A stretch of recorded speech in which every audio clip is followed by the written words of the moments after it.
భూమి కేవలం 5,000తో 605 గజాల భూమిలో 630 స్క్వేర్ ఫీట్ సింప్లెక్స్ హౌస్ కేవలం 36 లక్షలు మాత్రమే. హాయ్ ఫ్రెండ్స్, నా పేరు రంగన్న దాసరి. నేను హైదరాబాద్ అమీర్పేట్లో ఆదిత్య స్పోకెన్ ఇంగ్లీష్ ఇన్స్టిట్యూట్ అన్న ఇన్స్టిట్యూట్లో నేను ఇంగ్లీష్ ఫ్యాకల్టీ కమ్ ట్రైనర్గా వర్క్ చేస్తూ ఉంటాను. మనం సుమన్ టీవీ ప్రేక్షకులు సుమన్ టీవీ వాళ్ళ సహకారంతో ఇంతకుముందు చాలా ఇంగ్లీష్ మీద చాలా వీడియోలు తీసాం, చాలా ప్రోగ్రామ్స్ చేసాం. అందులో భాగంగా ఈరోజు మనం ఇంతకుముందు క్లాసుల్లో యామీస్ ఆర్ అన్న పదాలను ఉపయోగించి మన రియల్ లైఫ్లో ఎలాంటి వాక్యాలు తయారు చేసుకోవచ్చు అని చూసాం. ఇప్పుడు మనం ఇప్పుడు క్లాసులో వాజ్ వర్ అనే 2 పదాలను ఉపయోగించి మనం ఏం నేర్చుకోవచ్చు, ఎలా నేర్చుకోవచ్చు అన్నది చూద్దాం. ఈ వాజ్ వర్ లేదా am is are will be shall be అన్న పదాలు మీకు తెలుసు. ఇక్కడ సబ్జెక్టు ఐ కానీ, హీ కానీ, షీ కానీ, ఇట్ కానీ నౌన్ సింగులర్ వచ్చినప్పుడు వీటికి వజ్ వస్తుంది. అలాగే subject we, you, they noun plural వచ్చినప్పుడు వీటి పక్కన వర్ వస్తుంది. ఈ వజ్ వర్ పక్కన ఏమేం పదాలు వచ్చే అవకాశాలు ఉన్నాయి అనుకున్నప్పుడు మనకు ఇక్కడ వజ్ అయినా వర్ అయినా వచ్చినప్పుడు మనకు సహజంగా నౌన్ అయినా ఉంటుంది, యాడ్జెక్టివ్ అయినా ఉంటుంది. నౌన్ లేదా యాడ్జెక్టివ్. నౌన్ లేదా యాడ్జెక్టివ్ వచ్చినప్పుడు ఈ సబ్జెక్టులు వారి యొక్క పొజిషన్ ఏంటి, నౌన్ అంటే, తర్వాత వాళ్ళు ఏ లొకేషన్లో ఉన్నారు, తర్వాత వాళ్ళు ఎలా ఉన్నారు అని తెలుసుకోవటానికి వాడతాం. తర్వాత ఇది వాజ్ వర్ అంటే గతానికి సంబంధించి, పాస్ట్కి సంబంధించి, గతంలో ఈ పదాలు వచ్చి ఈ సబ్జెక్టుల తర్వాత ఈ పదాలు వచ్చి వీటి తర్వాత ఇన్ఫామ్ వచ్చింది అనుకోండి, అది V4 వస్తుంది. V4 అంటే verb 1 plus ING is equal to V4. ఇక్కడ eat plus ING, eat plus ING is equal to eating. Eat plus ING is equal to eating. మనకు ఈ పదాలు వస్తాయి. అప్పుడప్పుడు మనకు ఈ పదాల పక్కన V3 వర్బ్ 3 కూడా వస్తుంది. వర్బ్ 3 ఈ పదాల పక్కన వస్తే అది ఖచ్చితంగా ప్యాసివ్ వాయిస్ అయి ఉంటుంది. అది ప్యాసివ్ వాయిస్ అయి ఉంటుంది.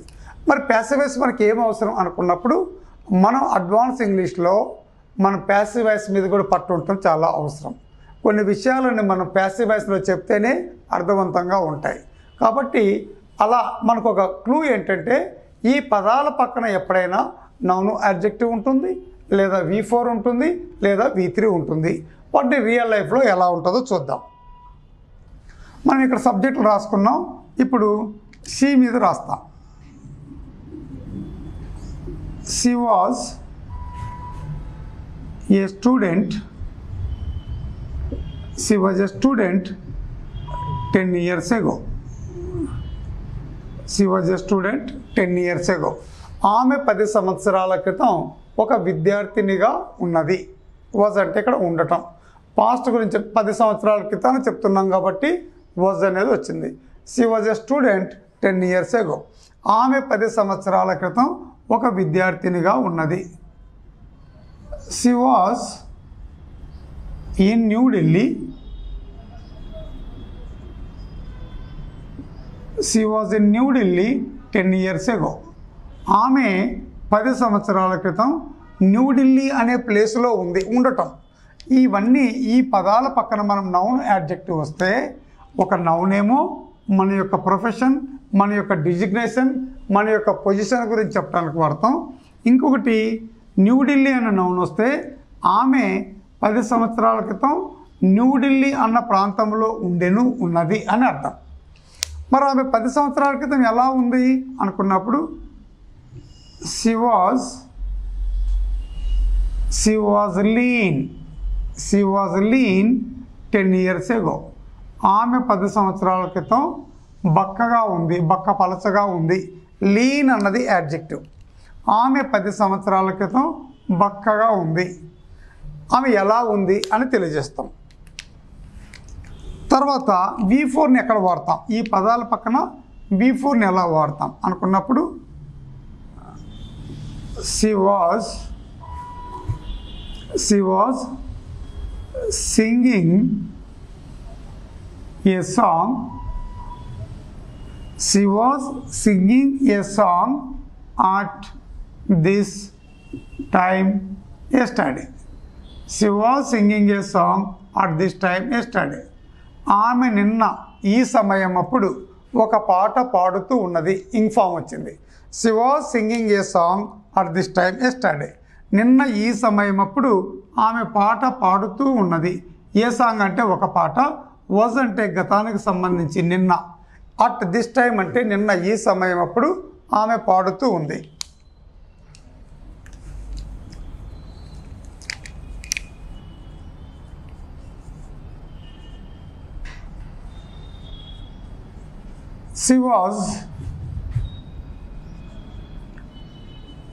She was felicitated by state government last year. She was felicitated by the state government last year. She was felicitated by the state government last year. ఆమె గత సంవత్సరం రాష్ట్ర ప్రభుత్వం చేత సన్మానించబడింది. ఈ ఫెలిసిటేట్ అన్నది V3 verb 3. She was felicitated by the state government last year. ఆమె గత సంవత్సరం రాష్ట్ర ప్రభుత్వం చేత సన్మానించబడింది. ఏదైనా ఒకటే, మనకి ఇంగ్లీష్ అంతా కూడా ఇవన్నీ నేను పాజిటివ్ సెంటెన్సెస్ రాశాను. ఈ పాజిటివ్ సెంటెన్స్ని మనం ఫస్ట్ పాజిటివ్ సెంటెన్స్, నేను ఇప్పుడు రాసినవన్నీ పాజిటివ్ సెంటెన్సెస్. తర్వాత ఇక్కడున్న ఈ హెల్పింగ్ వర్బుల పక్కన, ఈ వజ్ అనే హెల్పింగ్ వర్బ్ పక్కన మనం నాట్ అనేది రాసుకుంటే అది నెగిటివ్ సెంటెన్స్ అవుతుంది. అది నెగిటివ్ సెంటెన్స్ అవుతుంది. ఈ హెల్పింగ్ వర్బ్ ముందుకు వస్తే దాన్ని మనము పాజిటివ్ క్వశ్చన్ అంటాం. Positive question. నెగిటివ్ సెంటెన్స్లో ఉన్న హెల్పింగ్ వర్బ్ ముందుకు వస్తే దాన్ని నెగిటివ్ క్వశ్చన్ అంటాం. Positive question, negative question. ఈ పాజిటివ్ క్వశ్చన్ ముందు WH పదాలు రాస్తే అది WH positive question.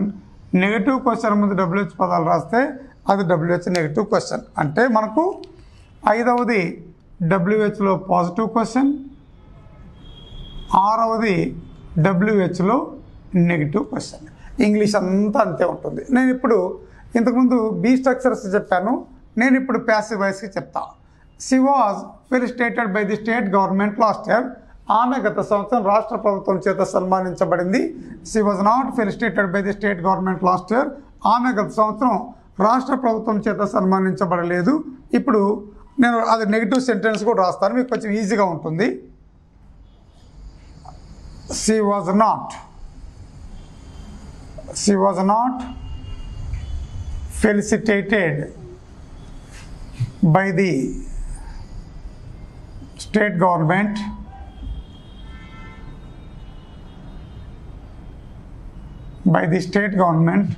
last year. She was not felicitated by the state government last year. ఇది పాజిటివ్ సెంటెన్స్, 1 2 రాస్తాను. ఇది పాజిటివ్ సెంటెన్స్, ఇది నెగిటివ్ సెంటెన్స్. ఈ హెల్పింగ్ వర్బ్ పక్కన నాట్ రాసాం కాబట్టి ఇది నెగిటివ్ సెంటెన్స్. ఈ పాజిటివ్ సెంటెన్స్లో ఉన్న హెల్పింగ్ వర్బ్ వాక్యానికి ముందు వస్తే positive question. Was she felicitated? ఇప్పుడు పాజిటివ్ క్వశ్చన్ చెప్తాను. Was she felicitated by the state government last year? ఆమె గత సంవత్సరం రాష్ట్ర ప్రభుత్వం చేత సన్మానించబడిందా? ఇప్పుడు ఈ నెగిటివ్ సెంటెన్స్లో ఉన్న హెల్పింగ్ వర్బ్ ముందుకు వస్తే అది నెగిటివ్ క్వశ్చన్ అవుతుంది. Was she not felicitated by the state government last year? ఆమె గత సంవత్సరం రాష్ట్ర ప్రభుత్వం చేత సన్మానించబడలేదా? ఇప్పుడు ఆ పాజిటివ్ క్వశ్చన్ ముందు WH వర్డ్స్ రాస్తే WH పాజిటివ్ క్వశ్చన్స్ అవుతాయి. అలాగా why was she felicitated by the state government last year? ఆమె గత సంవత్సరం ఎందుకు రాష్ట్ర ప్రభుత్వం చేత సన్మానించబడింది? Where was she felicitated by the state government last year? ఆమె గత సంవత్సరం ఎక్కడ రాష్ట్ర ప్రభుత్వం చేత సన్మానించబడింది? For what purpose was she felicitated by the state government last year? ఆమె గత సంవత్సరం రాష్ట్ర ప్రభుత్వం చేత దేని కొరకు సన్మానించబడింది? తర్వాత who was felicitated by the state government last year? ఎవరు గత సంవత్సరం రాష్ట్ర ప్రభుత్వం చేత సన్మానించబడ్డారు? ఇలాగా మనం ఎన్నైనా రాసుకోవచ్చు. నెగిటివ్ క్వశ్చన్ ముందు WH వర్డ్స్ రాస్తే WH negative question. Why was she not felicitated by the state government last year. ఆమె గత సంవత్సరం ఎందుకు రాష్ట్ర ప్రభుత్వం చేత సన్మానించబడలేదు? ఈ విధంగా మనం వీటన్నిటి ప్రాక్టీస్ చేసి చాలా అద్భుతమైన కమాండ్ సంపాదించుకోవచ్చు. దానికి నేనే ఎగ్జాంపుల్. నేను ఎక్కడో పల్లెటూరులో పుట్టి పల్లెటూరులో చదివి తెలుగు మీడియం బ్యాక్గ్రౌండ్ నుంచి వచ్చిన వాడిని ఈరోజు విఐపీలకి ఇంగ్లీష్ క్లాసులు చెప్తున్నామంటే it can be solved, it can be achieved by anybody. ఇది ఎవరైనా చేయొచ్చు. కానీ ఇంగ్లీష్ అంటే మీకు ఇష్టం ఉండాలి. ఇంగ్లీష్ అంటే మీరు ఇంగ్లీష్ పట్ల ఎడతెగని వాత్సల్యం, ప్రేమ ఉండాలి. మీకు ఇంగ్లీష్ పట్ల కమిట్మెంటు పట్టు వదలని విక్రమార్కుల్లాగుంటే ఇంగ్లీష్లో మీరు ఖచ్చితంగా అద్భుతాలు సృష్టించవచ్చు. ఆ విధంగా మీరు సృష్టిస్తారని కోరుకుంటూ థ్యాంక్ యూ.